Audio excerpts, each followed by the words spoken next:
After the man went to the hospital to have 2 massive tumors removed, he got the news that shattered everything. It had all been a mistake. The cancer had already spread throughout his entire body. But here's the thing. He didn't rage. He didn't break down. Instead, he clutched the protection amulet his late wife had left behind, and he laughed. He laughed until tears ran down his face, because in his mind, only a death like this, alone, without children, without legacy, could ever begin to settle the debt he owed her soul. But then he opened his eyes, and what stared back at him was the character for happiness painted on the window of his childhood home, thick with dust and years of neglect. He blinked. His heart slammed in his chest. He was back. He frantically searched every corner of the house, and that's when he found her. Zou, curled up on the clay bed, completely unclothed, her body telling a story no one should ever have to tell. What was once smooth, fair skin was now covered in deep purple bruises, crossing her body like wounds from a war she never asked to fight. Her large, beautiful eyes stared at him with a silence that was somehow more terrifying than any scream. The moment he saw her, the woman who had haunted his soul for half a lifetime, something inside him shattered completely. He rushed forward and wrapped his arms around her. He had so much to say, so much guilt, so much longing, but every single word got caught in his throat, and all that came out were broken, bitter sobs, because he remembered everything. In his past life, he had planned it. He engineered a situation where Zou Yau fell into the reservoir, making the whole village see her disheveled and desperate, only for him to heroically pull her out. Her reputation destroyed, she had no choice but to marry him. But from the moment Zou stepped into that house, not a single day of her life was good. Under the weight of his endless domestic violence, she eventually walked to that reservoir herself, this time with her child in her arms. It wasn't until his oldest brother-in-law pulled the bodies of mother and daughter from the water that the reality of what he'd done finally hit him. After that, he rode the waves of the era, built wealth he couldn't spend in 10 lifetimes, but the woman who had taught him what it meant to grow, she was gone, and no amount of money could ever bring her back. He was still processing the shock of being reborn when suddenly a piercing cry tore through the air. "Get away from me. Don't touch me." Zou was trembling all over, her whole body recoiling from him, and then the memory hit him like ice water. He remembered now. Just recently, she had borrowed money from her family to buy rice porridge for their baby. He had taken it, spent it on alcohol, and then, drunk out of his mind, he had brutalized her. His eyes burned with tears. Without a word, he raised his hand and began slapping himself, hard, over and over, a dozen times. Blood trickled from the corners of his mouth. Zou watched in complete silence, and then, slowly, a cold, bitter smile crossed her face. She had lost count of how many times she'd seen this exact scene play out. Every time he sobered up, he'd fall to his knees, beg for forgiveness, swear it would never happen again, and then within 2 days, his fists and feet would find her again. She could endure the humiliation, she could survive the pain, but what she could not bear, what broke something deep inside her, was the sound of her baby crying from hunger. That weak, desperate cry cut through everything, and somewhere in those beautiful phoenix eyes of Zou, a tiny flame of life flickered back to life. She quickly pulled on her clothes and lifted her daughter into her arms, but her body was so malnourished that she could barely produce milk, and the baby kept crying, her wails echoing through the small house. That sound woke something in him too. He jumped up from the bed, grabbed his clothes off the floor, and headed for the door. "Wait, I'll go get something for our daughter to eat." He walked with long strides straight to the village store. Old man Juan, the shopkeeper, spotted him coming and flashed his yellow teeth with a knowing grin. "What kind of wine will it be this time?" the old man asked. "Put a bag of rice flour on my tab. I'll pay you back tomorrow." Old man Juan looked at him, really looked at him, taking in the swollen red mark burning on his cheek. He didn't say a word. He just turned, pulled a bag of rice flour off the shelf and handed it over. The man thanked him with genuine gratitude and rushed back home. When he stepped back into the room, Zou was in the exact same position he had left her in. His heart dropped. He set down the rice flour and opened his mouth, but before he could speak, her voice came out quiet and cold as stone. "I'm warning you. Don't you dare sell my daughter. If you do,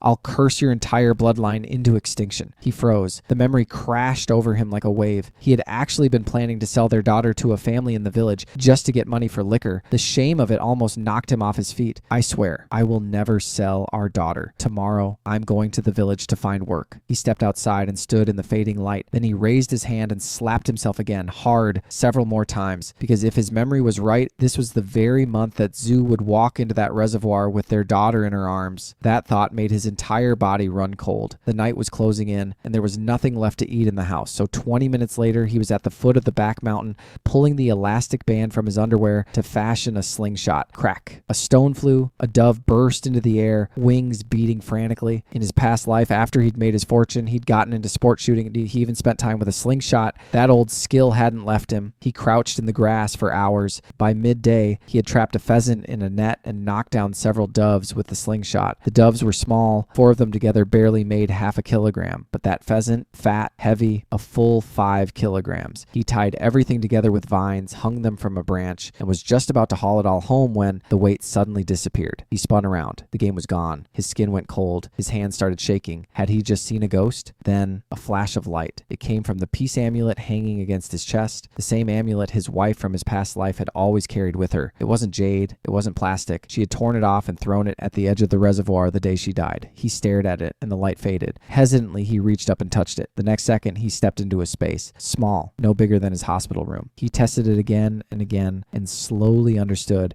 Press the amulet and you enter. Think about leaving and you're out. With an ability like this, he could actually rebuild his life in this second chance. On the walk home, he passed houses that already had electric lights glowing in the windows, while his own family still relied on kerosene lamps. The worst years of the natural famine had barely passed, and even securing a single meal was never guaranteed. He walked straight to the kitchen and got to work. By the time full darkness had fallen, he carried a large bowl of dove soup into the main room and set it on the table. "Dinner's ready. I made dove soup. It'll help with your milk production." He called out 3 times. Finally, Zou appeared slowly from the inner room. She spotted the steaming bowl on the table and didn't move toward it. She just stood there, her eyes filled with hatred and distrust. Looking at her and standing there in clothes held together by nothing but patches, his chest ached with a pain he couldn't put into words.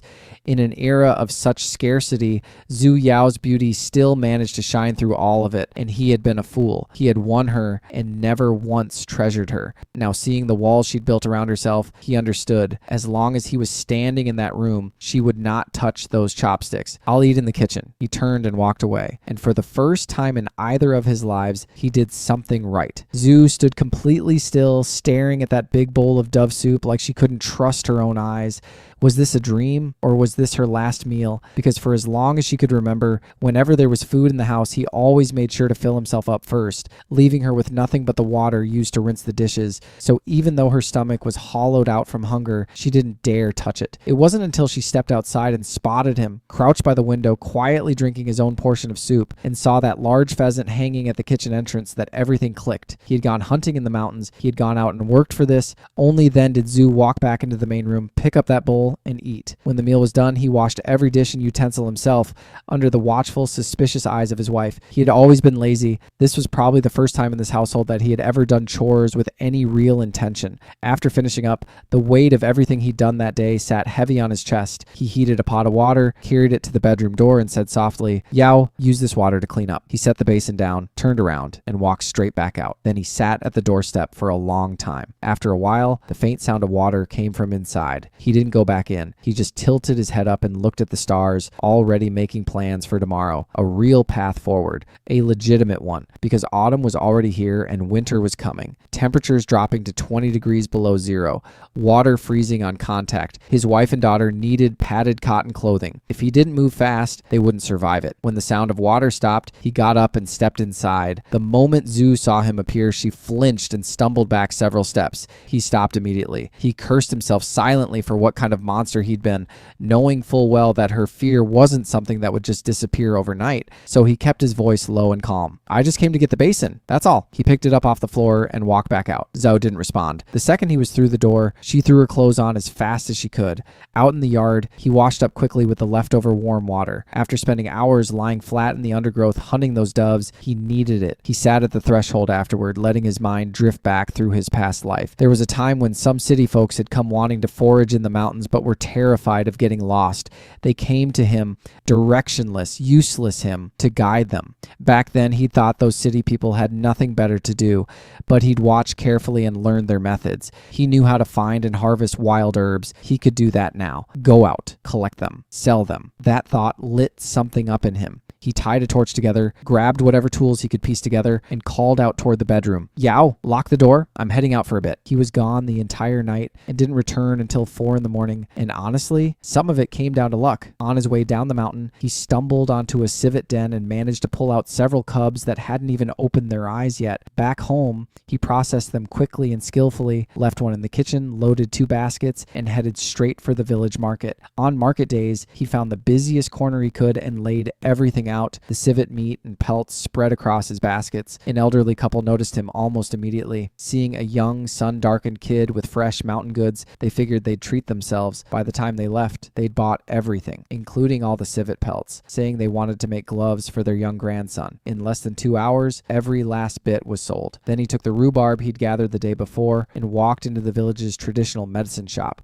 The moment the old pharmacist with the thick glasses laid eyes on it, he froze. He picked it up slowly, turned it over, examined it carefully, and then held out his hand, gesturing a price. The number made him frown. This old man was trying to play him like some naive mountain kid who didn't know any better. He reached out to take his goods back. The pharmacist grabbed his hand immediately. Now, if the price doesn't suit you, we can talk about it. He crossed his arms. 60 yuan, not a single bill less. I know what this piece is worth. I only cut it by accident, or it'd be valued even higher, but my wife and kids are going hungry at home, so I need the money today. After a beat, the pharmacist agreed. Deal done. With the money in hand, he went and bought meat and flour. He walked through 2 different co-ops before he finally tracked down powdered milk, practically a miracle to find in that era. Before heading home, he thought about the clothes Zou had been wearing, the ones stitched together entirely from patches, and he stepped into the village's only small state-run clothing store. On the way back, he made a detour to visit an old hunter, a man well into his 70s. He handed over a pile of food in exchange for the old man's prized shotgun, the one he'd guarded like it was his own child. In those days, if you wanted meat, you needed ration coupons. The only way to eat freely was to get it yourself. As he was nearing home, he spotted Zou in the fields, baby strapped to her back, working the land alone. And standing nearby, his older brother Zou Zhensen turned the moment he saw him coming, face already twisting with anger.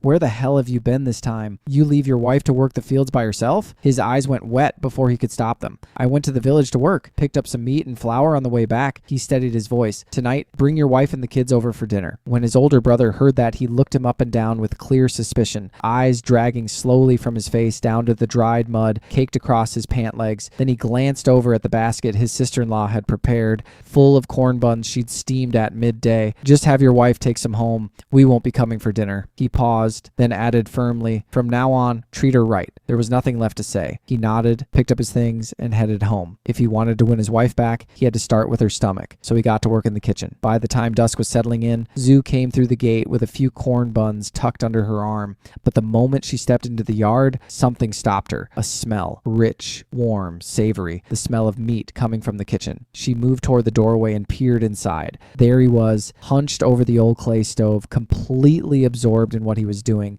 Zou had been on her feet in the fields all day. She was exhausted and starving. She set the corn buns aside and slipped into the bedroom to put their sleeping daughter in the cradle. But when she turned around, something on the table caught her eye. A tin of powdered milk. The blood rushed straight to her head. She stormed into the kitchen and slapped him across the face. Did you go and force money out of my mother again? How shameless can you be? The words hit him like a second slap, because he remembered he had actually done that, threatened his mother-in-law with a knife for money. The shame of it burned through him. I didn't. I earned it today. I swear. He reached into his pocket. That only made Zou angrier. Before he could get a word in, she slapped him again. You think this is the time for that? Standing there after 2 slaps in a row, he genuinely didn't know whether to laugh or cry. Seeing that she had no intention of stopping, he quickly fished out 5 10-yuan bills he'd stashed in his waistband and shoved them into her hands. This is what I earned today. Take it. Keep it. Zou stared at the bills pressed into her palm. The room seemed to tilt around her. Her legs wobbled. He instinctively reached out to steady her. She smacked his hand away hard. She couldn't process it. A lazy, useless man like him earning this much in a single day? What kind of dirty business was he running out there? He could see she didn't believe a single word. He was almost ready to drop to his knees right then and there. Yesterday, I went up the mountain and found wild dendrobium. I also stumbled onto a civet den. Sold everything for 60 yuan, spent one on food. What's in your hand is what's left. At the word dendrobium, something shifted behind Zou's eyes. Dendrobium didn't grow just anywhere. It was deep in the mountains, rare, difficult to find even in daylight,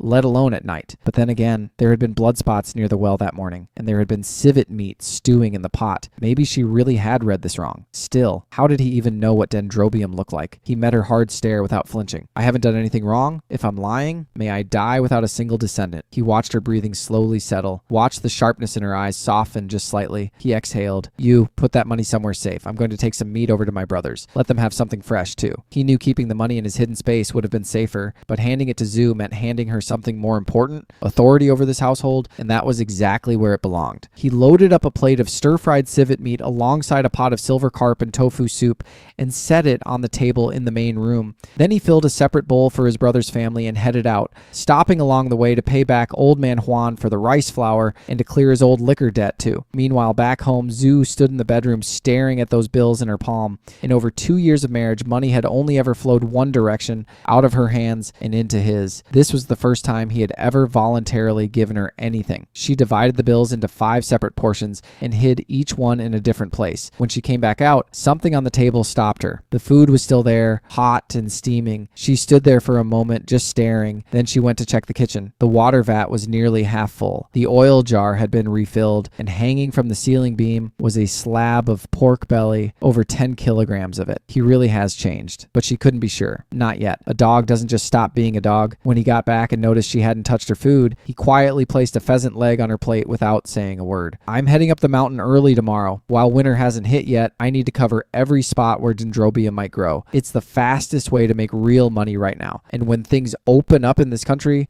I can put that money into something bigger. Zou blinked at him, then gave a slow nod. She didn't say anything, but inside, she was thinking, last night was a lucky accident. You can't build a life on luck. What she wanted to tell him was to find a proper job. Even a few coins a day beat nothing. But knowing his personality, as long as he wasn't out gambling and drinking himself into a stupor, she'd let him do what he wanted. He picked up his chopsticks and moved to give the pheasant leg back to her plate. She stopped him quickly, using the baby as her cover. You're too thin. Eat more. If you don't, the baby won't have enough milk. And no matter how good powdered milk is, it's not the same, and it's expensive and hard to find. This carp and tofu soup, drink it, it'll help your supply. Zou shot him a sharp look. The knuckles wrapped around her chopsticks went white, but she didn't refuse. He had been going since before dawn. His body was running on empty. The food situation, the most pressing crisis in this family, was finally for the first time under control. The moment his stomach was full, he stood up and said plainly, "Wife, I'm going to sleep." He ducked through the inner doorway, lay down, and was out cold before his head had barely touched the pillow. By the time Zou finished washing the dishes and came back to the room, she found the clothes he'd stripped off lying on the floor. She frowned, then she picked them up and washed them by moonlight outside. When she finally dragged her exhausted body back to the bedroom, her foot knocked against something on the floor. She picked it up. It was a bundle of clothing, a full set of women's wear, new, and 3 small sets of baby clothes. She looked up slowly at him, already deep in a dead sleep, and stared for a long moment. This person, I don't understand him anymore. You slept so deeply that night that your daughter woke up twice and couldn't rouse you either time. It wasn't until the early hours of the morning that your eyes finally dragged open. You rolled over, and there was Zou curled up with her back to you, wearing nothing but an old worn-out undershirt. After a lifetime of absence, just the sight of her made your chest ache with longing. In your past life, after Zou was gone, you had never been with another woman, not once, so without thinking, you reached out and pulled her close. It felt unreal, like something out of a dream. You leaned in, and then her whole body went rigid in your arms. A silent, full-body rejection. You stopped. You pulled back the feeling rising in your chest, sat up, and got out of bed. Not yet. You have to earn this. You grabbed your clothes from the drying rack, still damp, but you put them on anyway, then tiptoed out and set what you'd been saving onto the table. That's when Zou sat up in bed, her expression cool and composed. If you actually want to change, find a job while you're motivated. 1 month of honest work and you could make over 10 yuan, enough to keep this family afloat. His heart jumped. She was talking to him, voluntarily. That alone meant something, but he couldn't explain to her what he knew, that this country was about to open up, that the window to build real capital was narrow, and that right now, hunting and gathering dendrobium was the fastest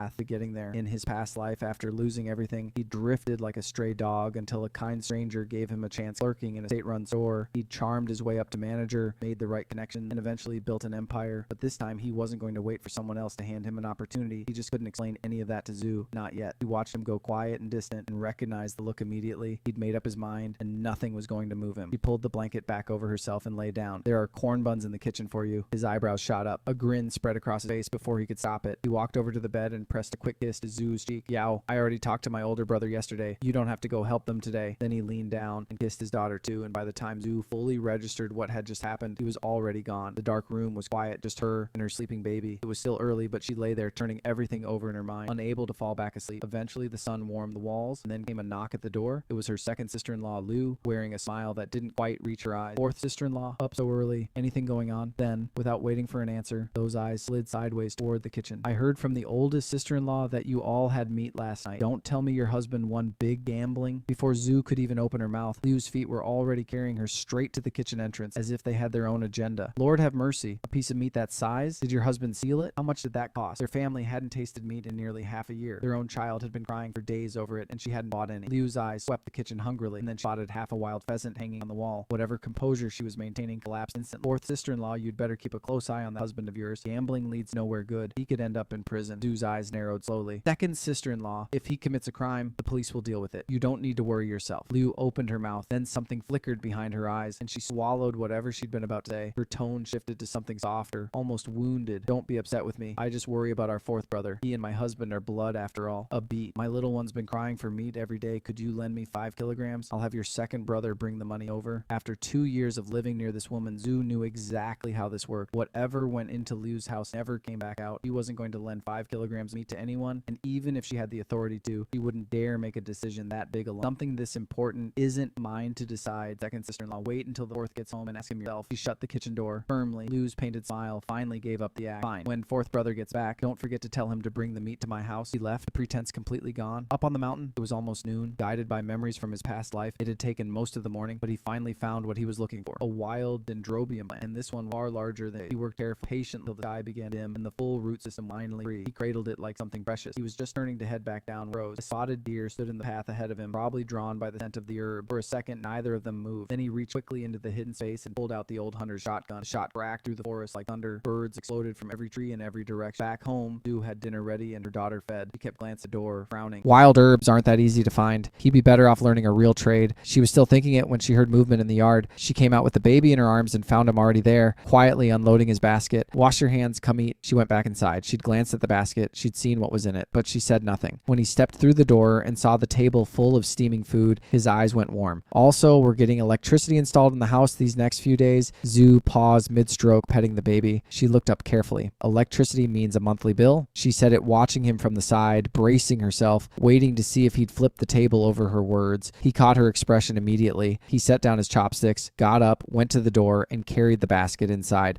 Wife, look at what I dug today. I'll take it to the city pharmacy another day. It'll fetch a good price. Zou stared at the plant, then slowly looked back up at him. You actually dug this yourself? I swear I didn't steal it. That's a full day's work on that mountain. Every bit of it. She studied his face. It was calm, steady. She gave a slow, uncertain nod. Our second sister-in-law came today, wanted to borrow 5 kilograms of pork. The look on her face told him everything. She was angry. He'd been gone, and that woman had come in here and made her uncomfortable in her own home. He set down his chopsticks and looked at her squarely. From now on, you run this house. The money, the food, all of it is under your control. If you don't want to lend something, we don't lend it. No discussion. Something tightened in Zou's chest. It wasn't the first time things had been borrowed from this house and never returned, but hearing him say it out loud, hand the power directly to her, she didn't know how to hold that. He saw the look on her face and smiled. He reached over and gently tapped the tip of her nose. If you don't want to lend it, we don't. We're not putting up with anyone's attitude. Zou stared at him, then quietly picked up her daughter and disappeared into the inner room. He finished his meal, washed every dish and pair of chopsticks himself, then cut half a jin of meat and headed out into the dark. The village chief, Huan Xuanzu, answered the door. His weathered face went from surprise to pleased the moment he saw the meat. Zhaogun, what brings you to me this late? I want to get electricity put into my house. If you have time, help me arrange it. Consider it done. I'll get on it first thing tomorrow. He thanked him, turned, and headed home. But as he passed the kitchen, he stopped. There was Zou, crouched in the dark kitchen, quietly gnawing on the bones he had left behind. The sight hit him like a blade to the chest. Every drop of blood in his body seemed to freeze. What are you doing? Zou startled so hard the bone flew from her hand and clattered to the floor. She stumbled back, voice shaking with fear. Don't hit me. They're just the bones you left. I thought it was a waste to throw them away. It felt like lightning striking him from inside. He had never, not once in either life, felt so utterly defeated by himself. He dropped to his knees right there in front of her. Zou let out a frightened cry. What are you doing? She stood trembling, looking down at the man kneeling before her in the dark kitchen. And then she felt it, the warmth of tears soaking through her clothes, spreading slowly against her chest. He was crying. The man who had spent spent years being nothing but a source of pain and fear, was on his knees in a dark kitchen sobbing, and something in Zoo's chest, that wall she had built brick by brick out of necessity and survival, loosened just slightly. Because watching her flinch in terror over eating the scraps he had left behind, that image drove itself into him like a knife he couldn't pull out. He rose from the floor, and with trembling hands, he gently held her face on those pale, soft cheeks, leaned in, and kissed the tears from the corners of her eyes. "Go to the inner room and wait. When the food is ready, I'll bring it to you. You are my greatest blessing." Zou had no idea what those words meant, but her face went red as if she'd seen a ghost, and she fled the kitchen. He cooked. Tender stir-fried meat came off the pan, and he brought it straight to her. His own throat was raw. He'd been forcing down coarse grain all day, but she deserved every last bite. When he stepped into the inner room to bring it to her, he stopped. Her back was turned, and it was beautiful. Without thinking, he crossed the room and wrapped his arms around her from behind. "Don't leave me again." He murmured it into her hair, and for the first time since they'd been married, Zou felt something she didn't have a word for, something warm and entirely unfamiliar. She lay still. Her cheeks burned, and somewhere in the night, without either of them meaning for it to happen, they fell asleep closer than they had ever been. When morning light crept in, Zoo's eyes snapped open and went straight to the baby's cradle. She hadn't heard her daughter cry once through the night. Panic hit her like cold water. She went white, but before she could even move, he was already up, already across the room, already looking into the cradle. Their daughter lay there wide awake, staring up at him with two enormous eyes and a gummy smile that could stop time. He picked her up with such careful, clumsy tenderness that something in Zoo's chest cracked open. The terror drained out of her slowly, and then her eyes went red. She almost started crying right there.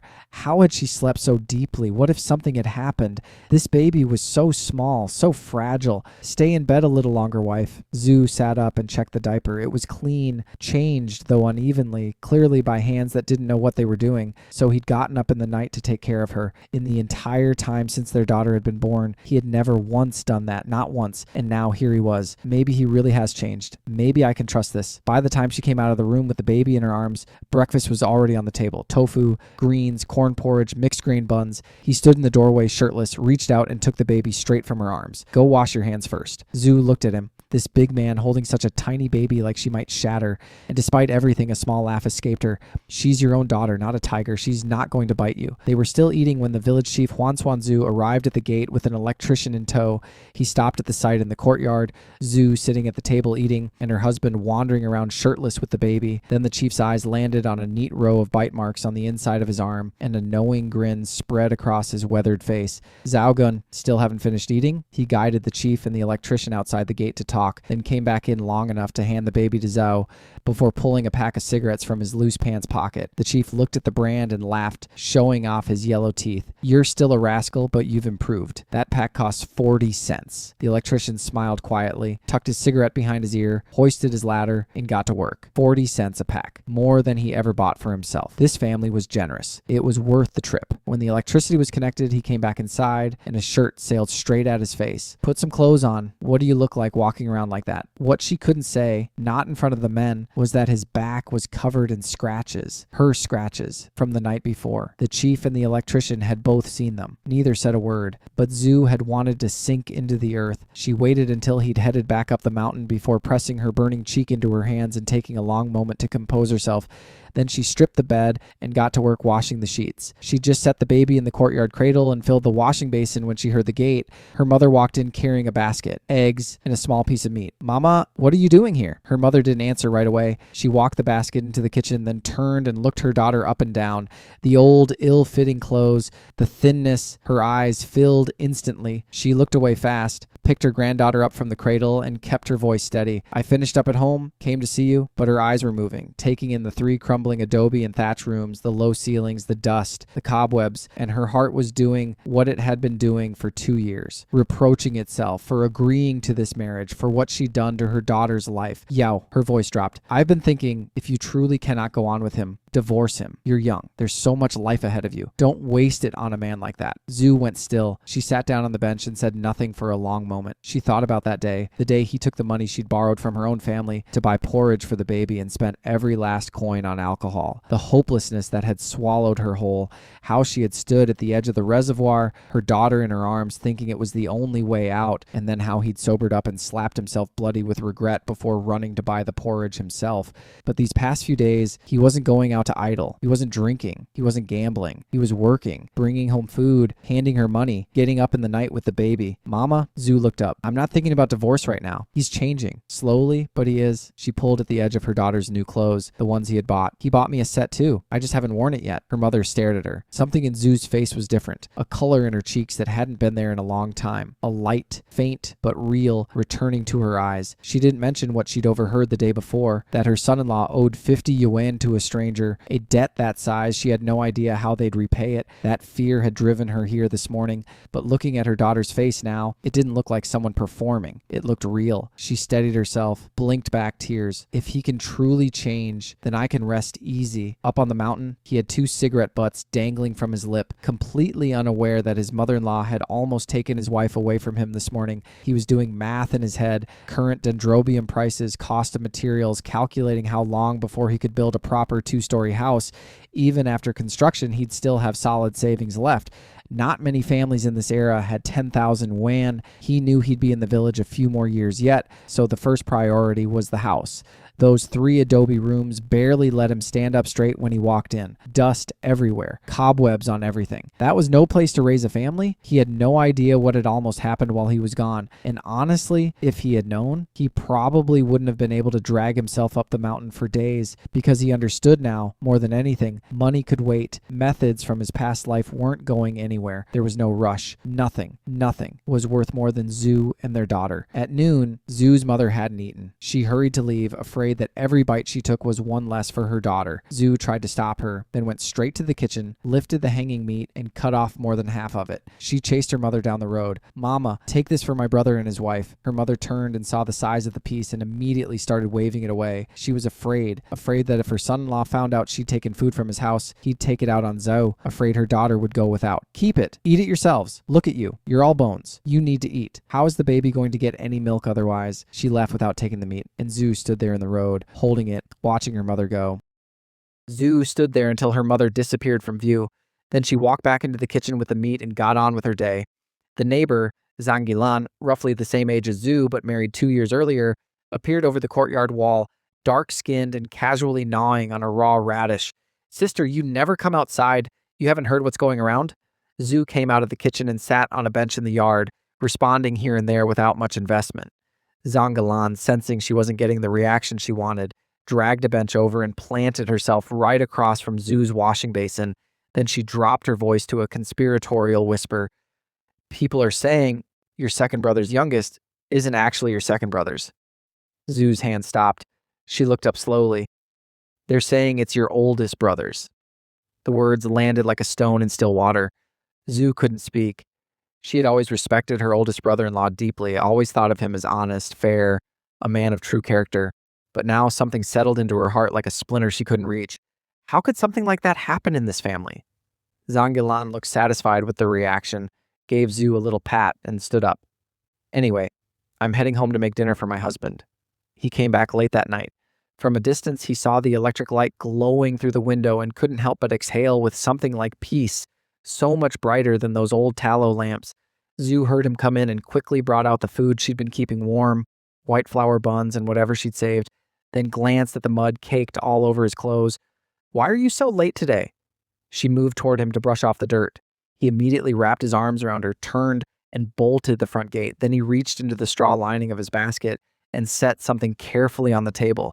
He'd been digging up damp soil when he stumbled onto something completely unexpected.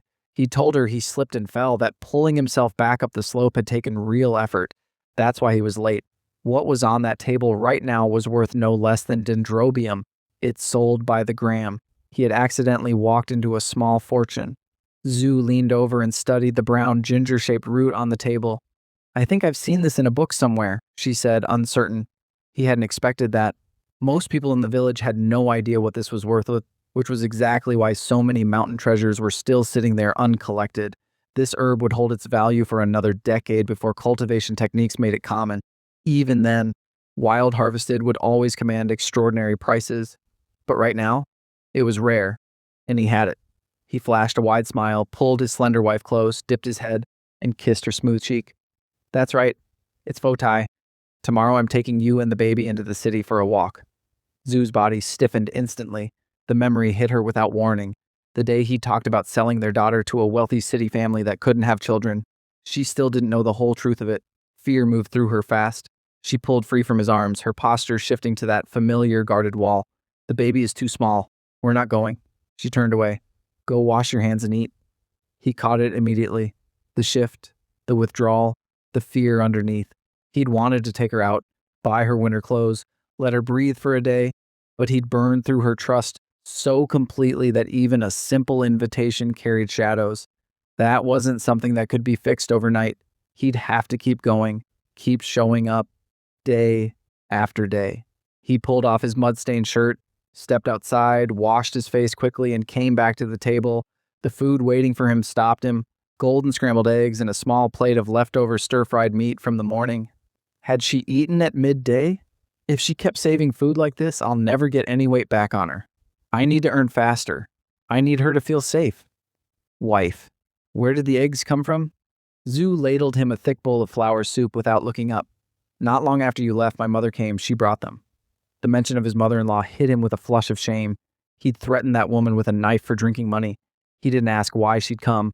He just quietly resolved that once he sold everything tomorrow, the first thing he'd do was pay back every coin he'd taken from her. He reached over and pulled Zou down onto the bench next to him. Eat, come on. He handed her a mixed grain bun, half white, half whole wheat. She still didn't feel comfortable cooking with pure white flour. He'd mixed it himself to meet her halfway, then grabbed a corn bun for himself and ate like a man who hadn't stopped moving since dawn. Zou took a small bite of hers and watched him from the corner of her eye. If only it could always be like this. But she didn't know how long this version of him would last. Then, a voice from outside the gate cut through the night. Zou, it's Liu. Come on out. We need a fourth. We're waiting on you to drink and play cards. Zou went pale, just like that. The color drained from her face and her eyes locked onto him, wide, frozen, bracing. He heard the voice and went still for a moment. Then he recognized it. He set his chopsticks down and stood up. And the moment he saw his wife's face, he crossed the room and pulled her into his arms. Wife, what's wrong? Where does it hurt? His voice was tight with concern. Zou pressed herself against his chest, her thin white fingers grabbing the fabric of his undershirt and holding on. Her lips trembled slightly. Are you going to go? To drink and play cards with him again? And just like that, he understood everything. She was terrified. Terrified he'd walk out that door and come back a different man. The man he used to be. He rested his chin on top of her head. Without thinking, his arms pulled her closer. She was terrifyingly thin. Since the day she married him, she hadn't had a single good day. Not one full meal she could eat without fear. And even after all of that, she was still here. Still holding on to something, still wanting this life to work. He breathed in deep, pressed back the heat rising behind his eyes, and kept his voice low and steady. Don't worry, I'm not going. I'm about to send them away right now. From here on out, I'm done wasting time with people like that. Zou tilted her face up from the crook of his arm, eyes wet, searching his. You really won't go? He looked down at her, those anxious, glistening eyes, and he wanted to reach into his chest and hand her his heart, just so she could see for herself that he meant it. Instead, he leaned down and kissed the tip of her upturned nose. I really won't go. I promise. Sit down and finish eating. I'll be right back. He gently settled her back onto the bench, and then felt it. Her fingers, still gripping the front of his undershirt, still not letting go. If he didn't know exactly what kind of men were outside that gate, he'd have taken her with him just so she could watch him turn them away herself. Instead, he bent down and pressed one more kiss to the top of her head. His large, rough, warm hand gave her thin back a slow, gentle pat. Slowly, her fingers released. He straightened up, rolled his shoulders, and walked out with long, heavy strides. He pulled the wooden gate open. The men outside lit up when they saw him, and the one called Liu immediately opened his mouth with a filthy grin and a crude joke about Zou. He didn't let him finish. From now on, watch your mouth. If you can't speak with decency, don't speak at all." The other two, who had been laughing along, went quiet the instant they saw his face. Before anyone could say a word to smooth things over, one of them reached toward his shoulder. He lifted his arm and knocked it away. "If it's drinking or cards, don't come looking for me. Ever again." The three of them stared at him like they were seeing a stranger. They exchanged glances, completely lost. Then Liu, apparently without a single instinct for self-preservation, pushed his luck with one more remark about Zou. He never finished the sentence. A kick caught him square in the chest and sent him crashing to the ground, gasping. Before he could blink, a foot came down on him, and a pair of dark eyes stared down at him through the night like something cold and final. "Next time you run that mouth, I'll sew both of them shut and break the third one." He pressed down, twisted. Liu writhed on the ground, clutching himself, howling his apologies into the dirt. The other two didn't move, didn't breathe. Under the dark sky, with that look on his face, he was something none of them recognized anymore.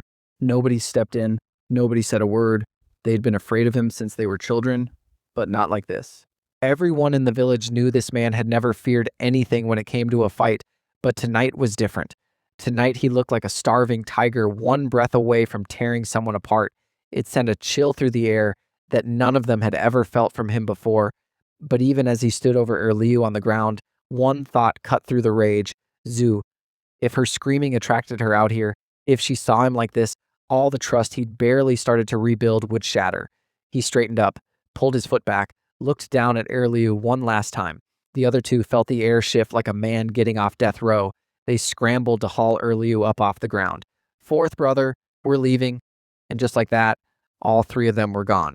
He exhaled, tucked every trace of that darkness back down inside him, walked back into the courtyard, and bolted the gate behind him.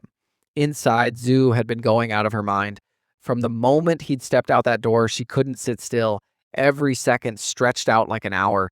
The food on the table sat steaming and untouched, her stomach growling, but she couldn't bring herself to eat a single bite without him. In these past few days, watching him change little by little, something had crept back into her chest without her permission. Hope, small and fragile, but there. And now she was terrified of what would happen if he came back drunk. The baby was so small, she couldn't bring her to work. Would she really have to? Then she heard footsteps, steady, familiar.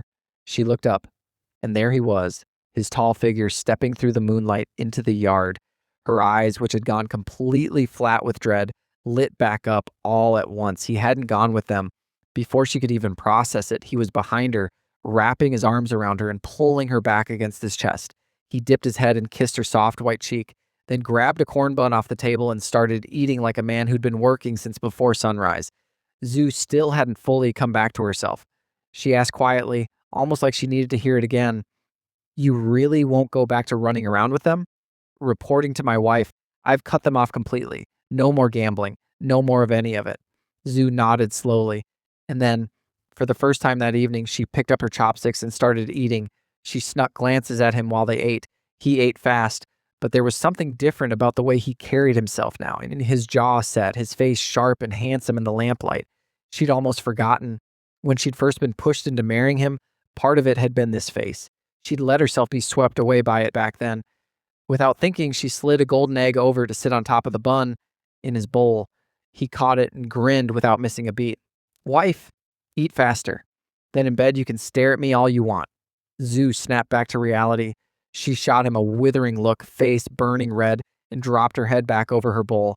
He was done eating, but no rush to move. He just sat on a stool in the corner, watching her. The more he looked, the more he felt it.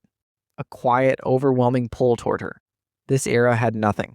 Barely enough food, no cosmetics, clothes held together by patches, and still her skin glowed like something untouched, more naturally beautiful than any of those polished faces he'd seen on screens in his past life.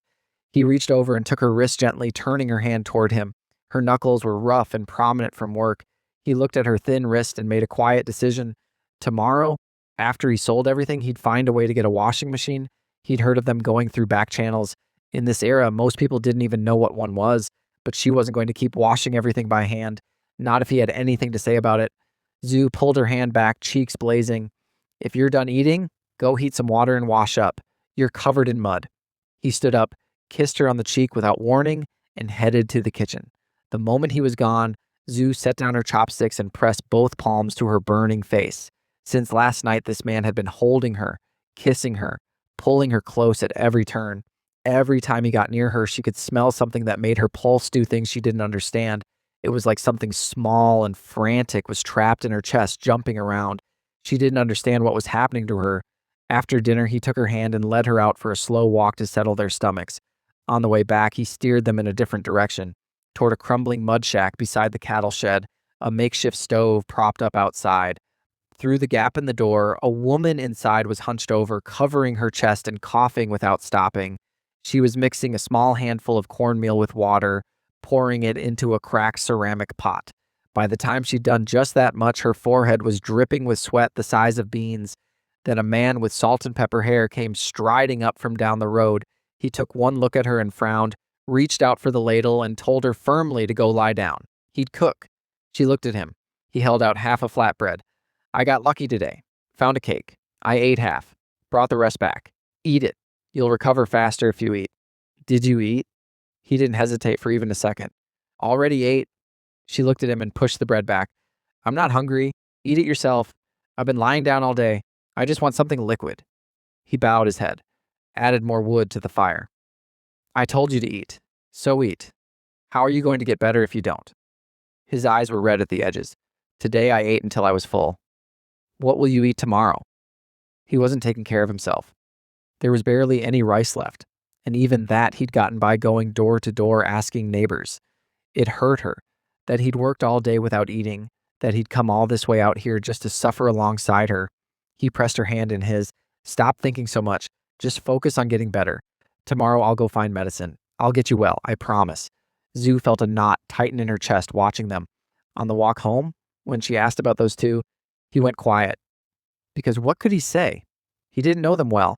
Not personally, but in his past life, he had seen the old man on television. A man who had built an empire, dominated the business world for decades, and upon his death donated every last coin of his fortune. In the name of the woman he loved, he established a medical charity foundation. His greatest regret, the thing he carried with him until his last breath, was that he hadn't protected his wife, that he'd watched her waste away from illness without being able to save her. And now, standing here, he could see it.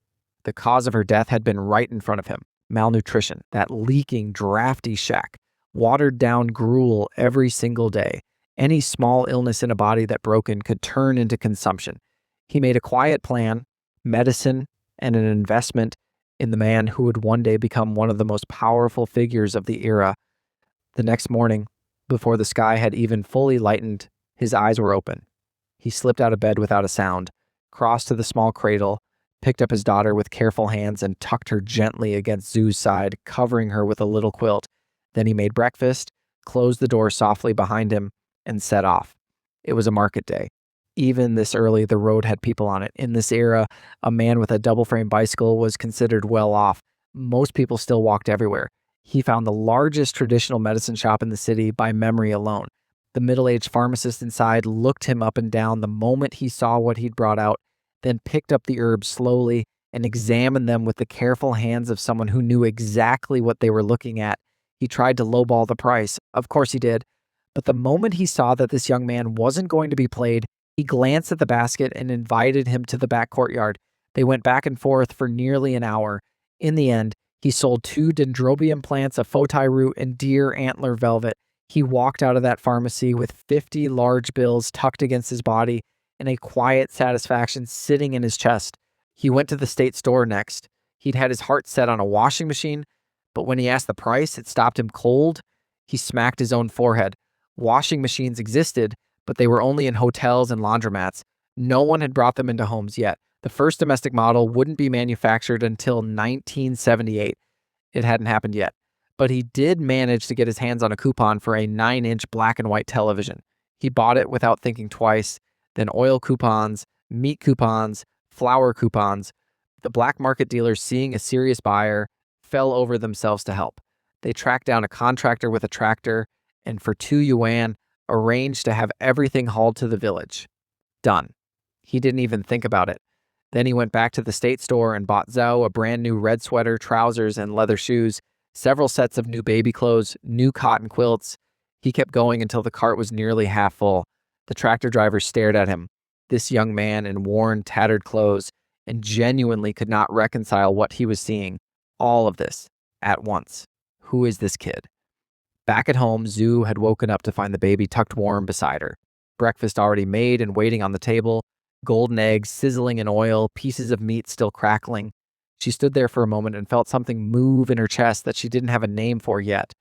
By midday, an unexpected guest had arrived, a young woman brought by Hengwai, one of the village officials, fresh-faced and clearly from the city. An educated youth sent down to the countryside. Hengwai barely explained before turning around and leaving the girl, Lian Tian, standing in the courtyard.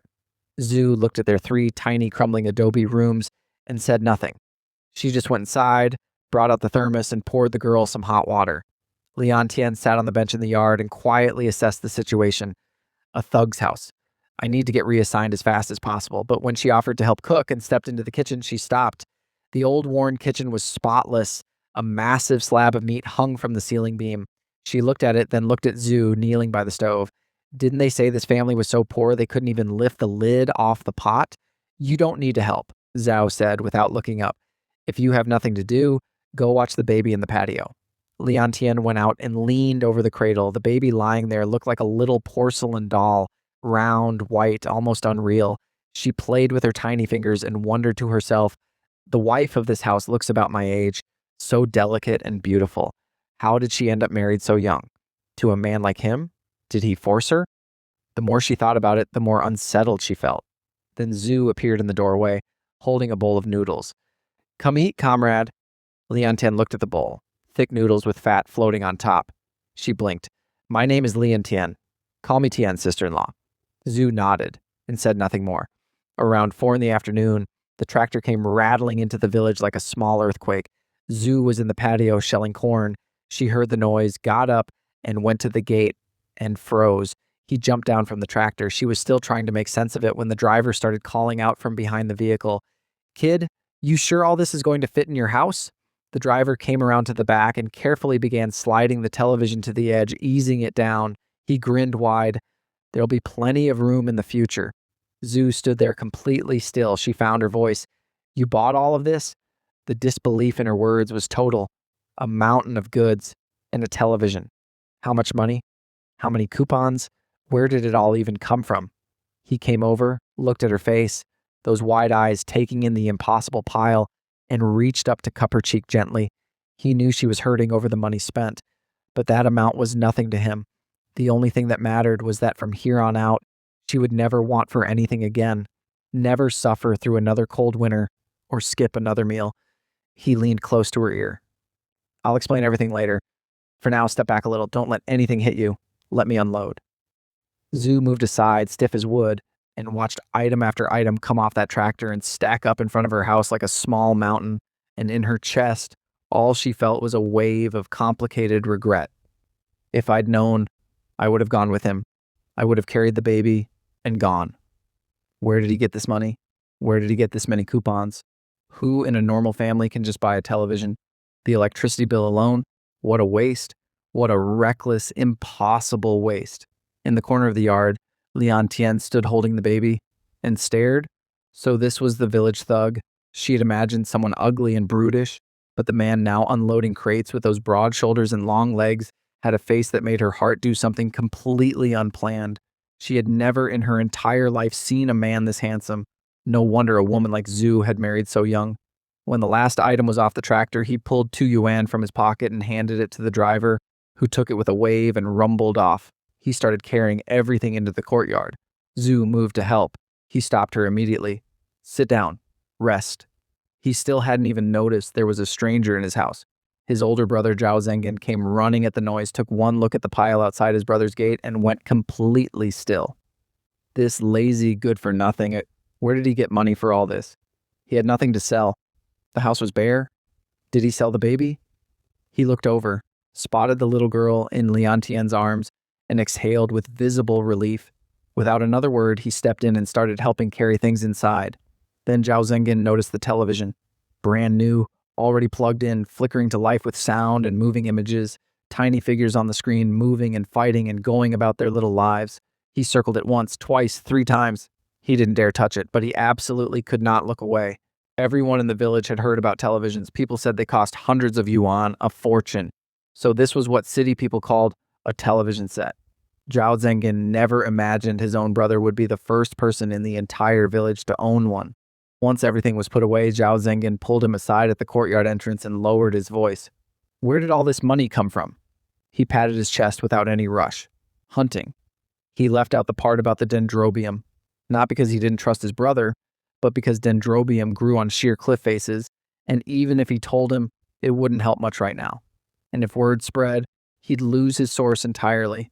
When spring came and the weather warmed up, he'd take his older brother and second brother up the mountain himself, show them the easy spots, teach them the tricks.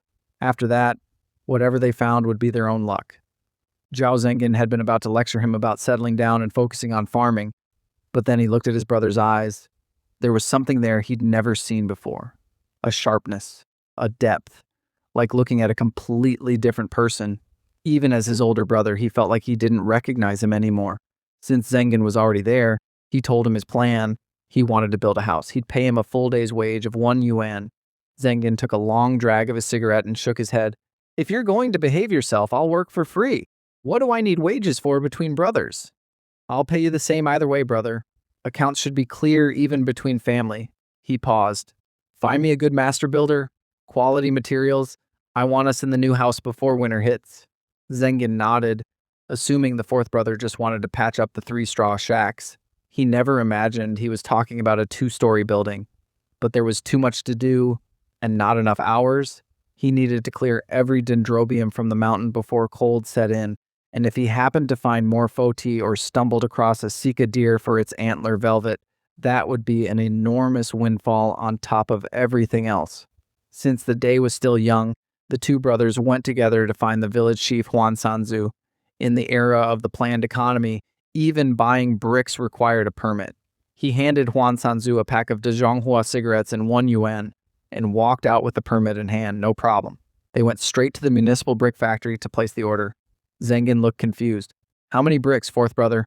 What thickness are you thinking for the walls? Why so many? 2 stories. Zengin watched him pull out 2 10-yuan bills and hand them to the factory owner without blinking.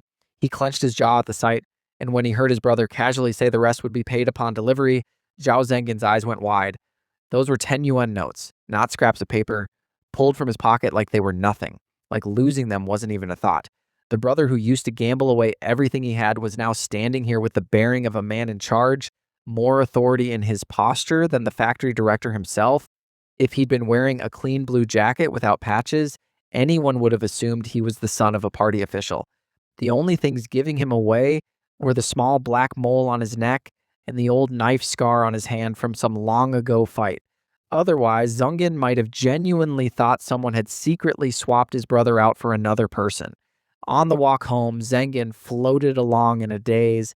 When they were nearly back, he reached into his shirt pocket and pulled out 5 more 10-yuan bills, pressing them into his brother's hands. For the materials besides the lumber, please handle it. I'm trusting you. Zengin reached out to take them, then noticed his hand was dirty. He wiped it carefully on the hem of his shirt before accepting the money. He tucked it deep into his inner chest pocket and pressed it flat. You're trusting your older brother with this much money. I swear to you, I'll do the job right. He nodded. You're my older brother. Of course I trust you. And he meant it more than Zengin could know. In the life before this one, his older brother and sister-in-law had been the ones who pulled the bodies from the water. If not for them, his daughter might never have been found at all. Back at the house, Zhu was putting everything away, draping a clean cloth carefully over the television to keep the dust off. What's the point of buying this? The village loses power all the time. You'd need an antenna too, and half the time the screen is just static. But she couldn't bring herself to really scold him for spending, because as she sorted through everything, she kept finding things meant for her and the baby. A woman's sweater, trousers, leather shoes, several full sets of baby clothes. The jacket he'd bought from the village shop last time was still unworn. She hadn't dared touch it yet. And now there was all of this. It didn't make sense. But looking at it all, feeling the weight of it, something warm moved through her chest. Then she picked up one of the new cotton quilts, soft, light, thick. She started to fold it toward the chest, and quietly, without meaning to, her eyes filled with tears. This quilt was better than the one made for her wedding, better than anything she'd had in this house. She put everything away, and then she noticed he hadn't bought a single thing for himself. His shirt was full of patches, his shoes had a hole in them. Across the room, Leon Tien was holding the baby and trying very hard not to stare at the new red sweater sitting on the table. That round neck style was the most fashionable cut in the city right now. She had wanted to buy one herself from the department store back home, but her parents had said no. Half a month's salary for one sweater was too much, and here it was, just sitting there. Not even one piece, but multiple sets of clothes. It stung in a way she couldn't fully explain.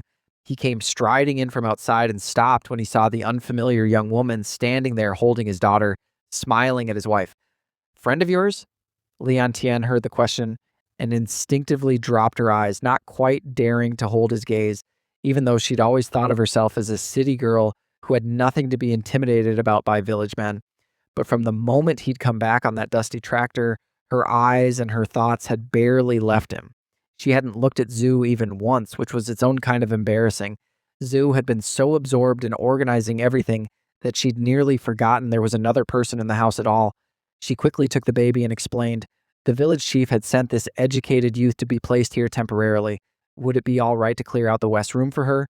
Her tone made it a question. Even though he'd told her she was in charge of the house, she still didn't fully believe she had the right to make decisions on her own. She was afraid of getting it wrong. He frowned slightly. He didn't want strangers disturbing the quiet life he was finally building with his wife. But when he saw Zoo's expression, hopeful, a little uncertain, the refusal died in his throat. He said nothing. Instead, he took her by the hand and led her into the inner room, slipped off his jacket, and pulled the leftover dendrobium money from his hidden pocket, pressing it into her hands.